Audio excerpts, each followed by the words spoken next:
Deku vs Yuji is interesting, not for the reason you think it is. In order to prove it, I'll be breaking it down to 4 elements: physical strength, abilities, durabilities, and hacks. Let us determine who is the strongest of them all.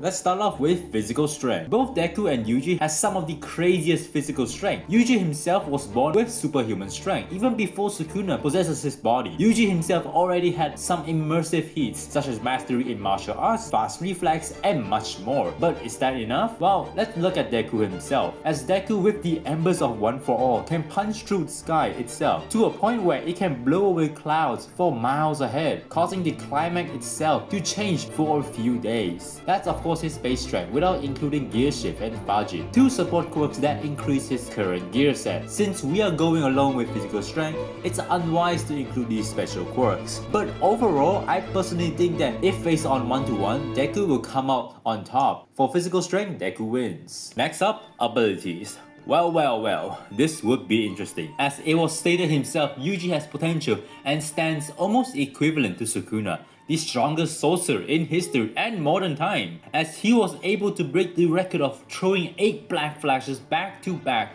with ease, having not 1 but 2 curse techniques, piercing blood and dismantle. Abilities both are fast and dangerous in their own genre. As of right now in the manga, Yuji is the closest sorcerer to beat Sukuna and go head on 1-to-1. While we have Deku, oh boy, Deku, the man wielding One For All, a special quirk that passed down through generations. With each passing generation gets stronger as time goes on. Like Yuji, Deku too have more than 1 technique, to be more accurate, 6 additional abilities. On top of his All Might level strength, Deku is also able to use Black Whip, an ability that shoots out whips that allows him to maneuver around or capture things within its reach. Danger Sense, which provides Deku an upper hand to dodge an incoming attack behind his back. Smoke Screen that allows him to distract the enemy. And Float, an additional quirk for maneuvering. Fajin is an ability that increases his movement via kinetic energy. And Gear Shift allows Deku to switch gears, increasing the output and attacks or movements. Not by double, not by triple, but quadruple of the attack.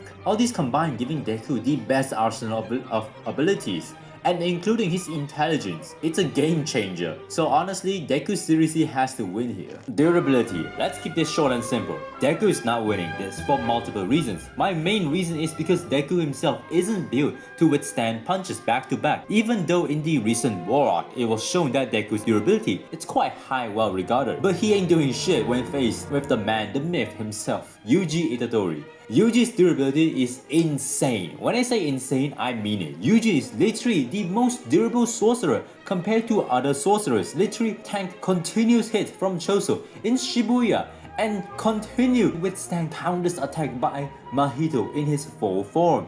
And not to mention, in the Calling arc, he was thrown not just by 1 but multiple buildings, and yet this man still stands despite and tanked Sukuna's dismantle. Yuji's durability is ungodly compared to every other shonen protagonist, and I'm gonna be real, I can't see Deku winning this whatsoever. So durability goes to Yuji. Alright, now for the final, hacks. This is gonna be a hot debate, but let's get right into it. Let's start from Deku himself. Deku was shown to be able to use multiple quirks and create combo attacks between them, like Black Chain, which is a combination of Fajin, Gear Shift, and Black Whip. Combinations like these are shown to be really powerful. Since Deku has 6 total quirks, the possibilities of combinations are insane, but these aren't enough. Why?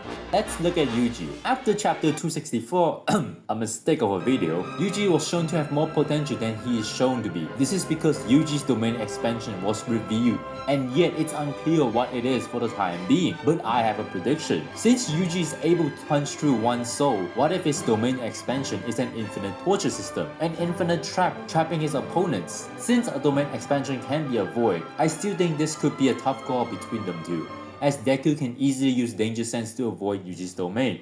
But yet, if Yuji were to trap Deku inside, it's game over. So realistically, this is quite a tough call. For that, I would say the winner of this has to be both Yuji and Deku. They both have potential, especially for Yuji himself. So let's wrap it all up. Physical strength, Deku takes the win. Abilities, Deku. Durability, Yuji himself. And of course, hacks, Yuji and Deku. In total, if you wrap it all up, it seems like the strongest between them is Deku. But let's be real, this video is about debating who's stronger or who's superior than the others. In the end of the day, it's just fiction. Power scaling shouldn't be taken too harshly to the point where some JJK fans hate MHA fans with a burning passion. Gege himself has stated that without My Hero Academia, Jujutsu Kaisen won't even exist. In all seriousness, this video shouldn't be taken too seriously as both series has respective pros and cons and highs and lows. But that's about it. If you think I'm wrong, this is my house address. Bomb my house. I dare you. Come on. I'm waiting. Anyways, that's about it.